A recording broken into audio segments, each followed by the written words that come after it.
Hello एडेंट family. आइए आज हम अपने लर्निंग में एक बहुत ही इम्पोर्टेंट थ्योरम करने जा रहे हैं। थ्योरम है चैप्टर ट्राइंगल से basic proportionality theorem. It is also known as Thales theorem और इस थ्योरम को हम शॉर्ट में क्या बोलते हैं बच्चों? BPT, basic proportionality theorem.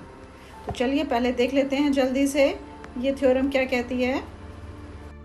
According to the basic proportionality theorem, when a line is drawn parallel to the one of three sides of a triangle in such a way that it intersects the other two sides in distinct points, then the other two sides of the same triangle are divided in same ratio. इसका क्या मतलब है कि अगर हमने एक ऐसा line segment draw किया पी क्यू जैसे बी सी के पैरेलल और ये जो बाकी दो साइड्स है इसको डिस्टिंक्ट पॉइंट पर इंटरसेक्ट कर रही है, तो ये दोनों साइड्स को इक्वल रेशो में डिवाइड करेगी। Means if P Q is parallel to B C है तो आपके पास A P upon P B equals to A Q upon Q C होगा। क्लियर है आपको इसका स्टेटमेंट? अब जल्दी से इसका प्रूफ कर लेते हैं बच्चों। ये प्रूफ बहुत ही इम्पोर्टेंट है जो अक्सर हर साल बोर्ड एग्जाम्स में पूछा जाता है।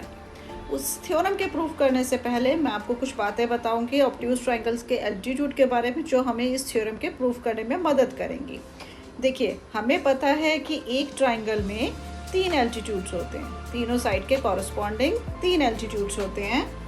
अब ये एल्टीट्यूड मैं तीनों साइड्स पर प्लॉट कर रही हूँ। ये हमारे तीनों साइड्स के कॉरस्पॉन्डिंग एल्टीट्यूड्स आ गए। अब क्या ये ज़रूरी है कि ये तीनों एल्टीट्यूड्स ट्रायंगल के अंदर लाइज करेंगे? क्या ये एल्टीट्यूड्स बाहर लाइज करते हैं?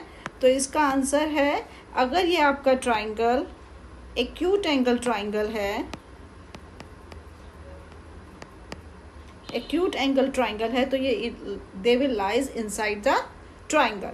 But in case of obtuse triangle ऐसा नहीं है। देखिए ऑब्ट्यूज ट्रायंगल में ये हमारा एक ऑब्ट्यूज ट्रायंगल है, इसमें एल्टीट्यूड ट्रायंगल के बाहर लाइज कर रहा है। इसमें भी देखिए यहाँ पर हमारा इस साइड के कॉरस्पॉन्डिंग में एल्टीट्यूड ट्रायंगल के बाहर लाइज कर रहा है, बट इस केस में हमारा जो एल्टीट्यूड है ट्रायंगल के इनसाइड लाइज करता है। Means when the triangle is obtuse, two of altitudes lies outside the triangle and one of the three line inside.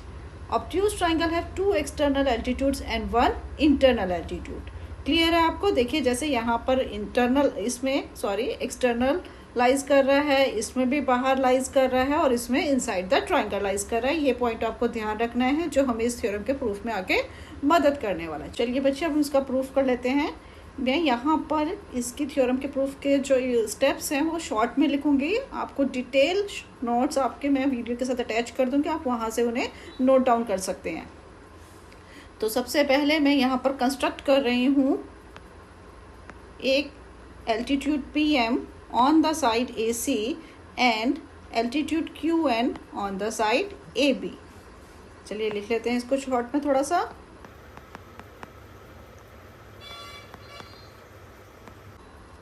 हमने PM डाला है AC साइड पर और QN डाला है on perpendicular on the side AP। Join किया है PC and BQ को। अब इसका प्रूफ देख लेते हैं। सबसे पहले बच्चों मैं ट्रायंगल APQ में जाऊंगी, इस ट्रायंगल का एरिया निकालेंगे तो हाफ ऑफ बेस, बेस क्या ले रही हूँ यहाँ पर मैं AP बेस और परपेंडिकुलर ले रही हूँ QN। Area of triangle APQ equals to half of base is AP और हाइट इज QN। इसको इक्वेशन नंबर 1 दे देते हैं। अब देखिए अब मैं एरिया ले रही हूँ ट्रायंगल BPQ का, ठीक है। इसका बेस BP होगा, लेकिन इसका देखिए ये ऑब्ट्यूज ट्रायंगल बन रहा है, यहाँ पर ये ऑब्ट्यूज एंगल ट्रायंगल है, इसका एल्टीट्यूड बाहर लाइज कर रहा है। आपको क्लियर समझ आ रहा होगा, जैसे हमने लास्ट स्लाइड में डिस्कस किया था, आउटसाइड द ट्रायंगल लाइज कर रहा है।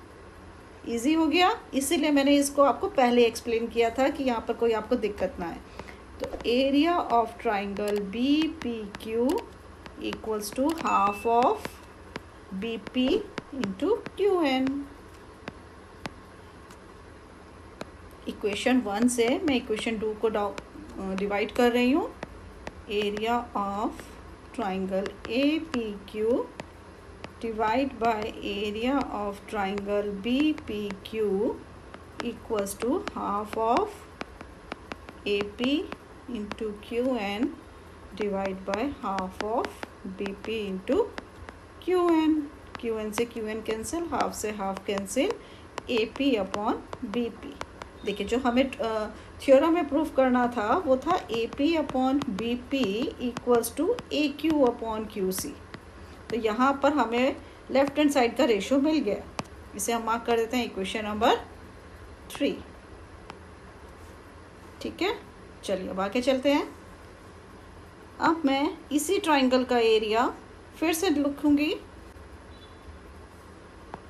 Area of triangle A P Q, इस बार जो मैं बेस ले रही हूँ ए क्यू ले रही हूँ और हाइट पी एम ले रही हूँ। ठीक है, area of triangle A P Q equals to half of base is A Q and perpendicular is P M. इसे इक्वेशन नंबर 4 मार्क कर देते हैं। फिर area of triangle P Q C, कौन सा, पी क्यू सी। ये भी देखिए बच्चों एक ऑब्ट्यूज एंगल ट्राइंगल है, इसका परपेंडिकुलर भी ट्राइंगल के बाहर लाइज कर रहा है ये पी एम। लिख लेते हैं area of triangle C P Q equals to half of base है क्यू सी और परपेंडिकुलर है पी एम। इसे इक्वेशन नंबर 5 दे देते हैं। अब दूसरा रेशियो बनाने के लिए हम इन इक्वेशंस को फिर से डिवाइड कर लेते हैं। इक्वेशन 4 डिवाइड बाय इक्वेशन 5, तो लेफ्ट साइड में हमारे पास आ जाएगा area of triangle A P Q divide by area of triangle C P Q equals to half of A Q into P M divide by half of Q C into P M. P M से P M cancel, half से half cancel. देखिए हमारे पास जो हमें prove करना था उसका राइट हैंड साइड वाला रेशियो भी आ गया। बट अब आगे चलने से पहले मैं आपको कुछ और बताना चाहती हूँ। देखिए एक बात ध्यान रखिएगा, ऐसे दो ट्राइंगल जिनका बेस सेम, देखिए मेरे पास यहाँ दो ट्राइंगल हैं ए बी सी और ए बी डी। ये दोनों triangle same base A B पर हैं और between the same parallel lines है, सी क्यू और ए बी के बिटवीन है दोनों ट्राइंगल्स। तो ऐसे ट्राइंगल्स का एरिया इक्वल होता है। The triangle on the same base और the equal basis and the between the same parallels are equal in area. तो अब हम देखते हैं कि हमने जो अभी लिखा था, मैंने ये क्वेश्चंस यहाँ पर कॉपी कर लिए हैं। अब देखिए जो हमने अभी थ्योरम डिस्कस करी है वो हमारे इस प्रूफ में कहाँ यूज़फुल है। हमारे पास दो ट्राइंगल अगर आप ध्यान से देखें, B P Q and C P Q, दोनों सेम बेस पी क्यू पर हैं और between the same parallel lines कौन सी हैं आपके पास, P Q and B C. तो यानी कि उस हिसाब से, थ्योरम के हिसाब से हमारे पास जो ये ट्राइंगल है बी पी क्यू और सी पी क्यू, इन दोनों का एरिया इक्वल हो जाएगा। तो हम यहाँ लिख सकते हैं this implies area of, not this implies area of triangle B P Q equals to area of C P Q, because both are on same base.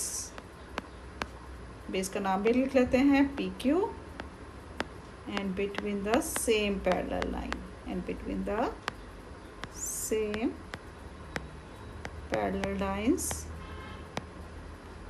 जो मैं आपको डिटेल रिटर्न प्रूफ दूंगी वहाँ पर ये सब कुछ लिखा हुआ आपको प्रॉपर वे में मिल जाएगा। तो अब मैं इक्वेशन नंबर 3 से लिख सकती हूँ, from equation 3 area of triangle A P Q divide bye, अब मैं इसकी जगह पर क्या लिख सकती हूँ, एरिया ऑफ CPQ लिख सकती हूँ। दोनों के एरियाज इक्वल हैं। Area of triangle CPQ equals to AP upon PB। Mark it as equation number 7। और फ्रॉम इक्वेशन 6 and 7 पर आप नोटिस करिए बच्चों, दोनों लेफ्ट हैंड साइड्स हमारे पास इक्वल आ गए हैं। ध्यान से देखिए, ये पार्ट और ये पार्ट दोनों सेम हो गए हैं, लेफ्ट हैंड साइड्स इक्वल हैं। तो इसका मतलब हमारे पास राइट हैंड साइड भी इक्वल होगा। AQ upon QC equals to AP upon PB। और यही हमारी थेल्स थ्योरम है और यही हमें प्रूफ करना था। आपको इस थ्योरम में कोई भी डाउट हो तो प्लीज़ आप मुझे कमेंट बॉक्स में लिखिएगा और I will try to solve them. Thank you.